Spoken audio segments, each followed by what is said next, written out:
I believe that everybody has a responsibility in life, and that our responsibility is to make this planet and this country a better place than it would have been without us. My own fight for quality education, my own experience over the last, I don't know, 30 years, is really grows out of my understanding and recognition that so much of what I've been able to achieve in life as an individual has been made possible by education.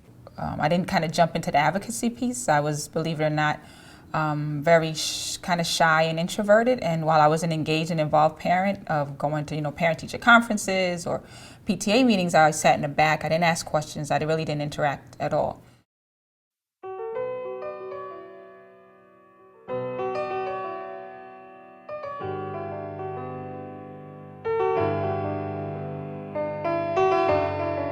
There's a huge contrast in the quality of education in different schools in New York State.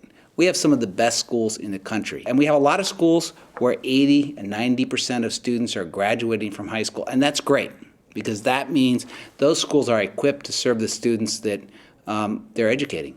But we have a whole lot of other schools where that's not what's happening. We have every year the state puts out a list of the schools in need of improvement. There's 532 schools on that list currently. It's about 500,000 students in those schools, and only 57% of those students graduate from high school, and those who are graduating too often are not prepared for college or careers. I always say I had rose-colored glasses on because I thought all middle schools had offered art and music like my children were getting, or they had Spanish, or they had all these other amazing things.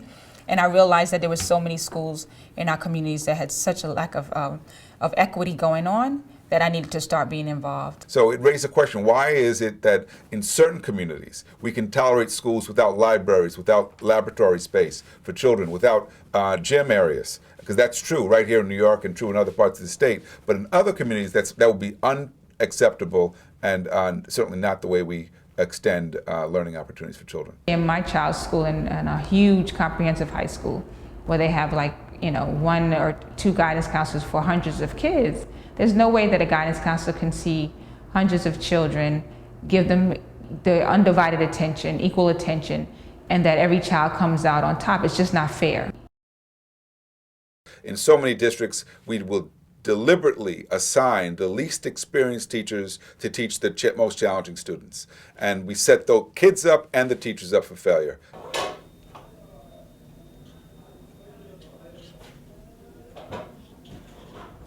My favorite subject is math. Math. That's great. And who's your math teacher? I got two math teachers. Wow. My regular teacher, Miss Garcia, and my other teacher, Miss Sanchez. Oh, wow. You got two math teachers. You're special. You must really be good at math. Yeah? We have a society that we live in that's characterized by profound inequality and deep racial segregation. Since we are not willing anymore as a nation to confront the issue of racial segregation in schools, then at the very minimum we have to ensure quality education. I often say that when you go to a school like a PS-28 here in Brooklyn or a PS-12 where you see kids who come from very poor families who are thriving, it's the clearest evidence that we can ever find that the problem is not the children.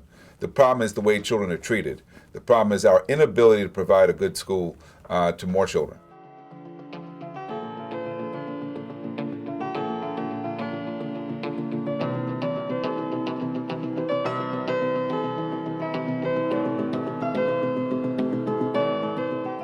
In 2007 was a really important year because that was the year that after 13 years of organizing around the Campaign for Fiscal Equity lawsuit, we got the state to commit a record amount of funding for high-needs school districts. Over $5.5 billion to be implemented over 4 years for classroom operating aid, with 70% of that money going to the neediest schools and districts.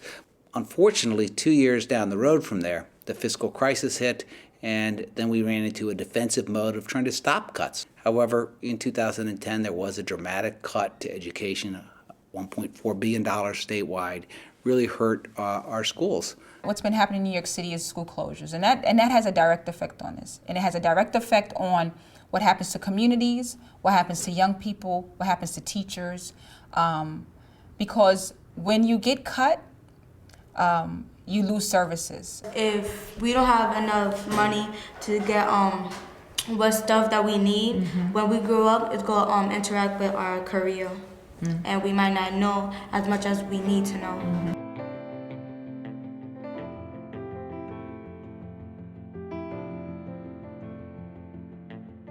We have a system right now that's based on test scores. And so when our kids are not passing those tests because they lost teachers that couldn't provide these services to them, or they don't have maybe up-to-date textbooks or all these other things, then guess what? They drop below, and then they become persistently low-achieving schools. And then they're next on the chopping block to close. Charles is in English, so you're trying to Spanish. Oh, okay, so I told you Mike because he's schedule. If we are not providing enough teachers in the classroom, if we're cutting programs that are essential to students' education, if we're cutting AP, advanced placement courses that are necessary for students nowadays to get into a decent college, if we're having those kinds of cuts, then that has a permanent impact on students' lives. So you're in what grade again? Sixth grade? Sixth. And you're in? Eighth grade. So do you girls have music now? Do you have music? No? Neither one of you? What about art? No. I have music in second grade. I would like to have art, because I like drawing. And art is basically letting your hand be free and draw whatever you want. It's about providing them with an enriched curriculum that includes art, music, science. It includes exploration. It includes learning strategies that cultivate a desire to learn in kids. But it also includes a focus on health, well-being, mental health. All of those things are resources that middle-class kids typically have access to. And we just kind of take it for granted that that's the way it is. Poor kids often don't have access to those things.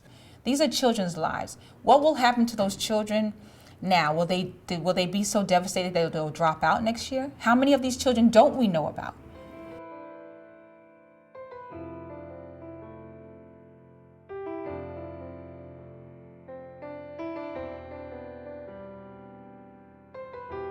So our state legislators need to hear from us as parents. They do listen if they hear from enough of us, if we keep the spotlight on our expectations for them.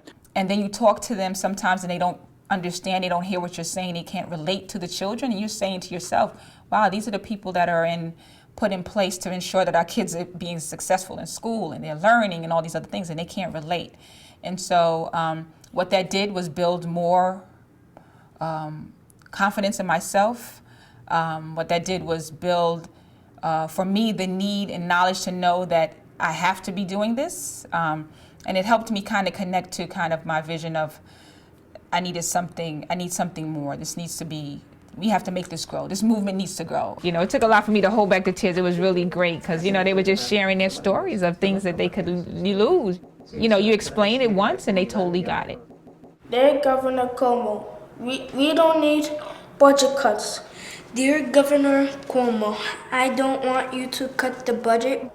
We need more education and more schools so that we can learn and have fun. I don't want you to cut my favorite subject, math and music. I want more field trips and more fun. Please stop the budget cuts. Sincerely, Lawrence Carlo. Sending you from Joel Rosari. I'm finished. The saddest thing is that in this country, a child's the circumstances they're born into often determine what they can become, and that runs right against what we think of as the American dream.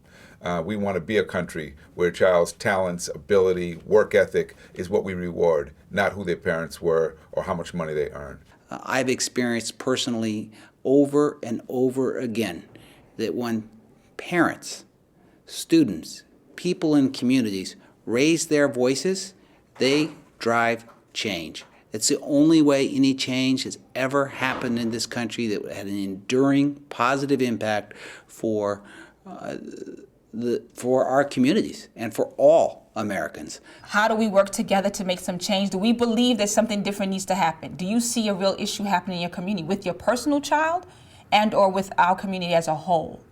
And when they can relate to that and say yes, then we're in business, because that's half the battle, right? To get people to understand that there is a problem, but then also the next step is, what are you willing to do?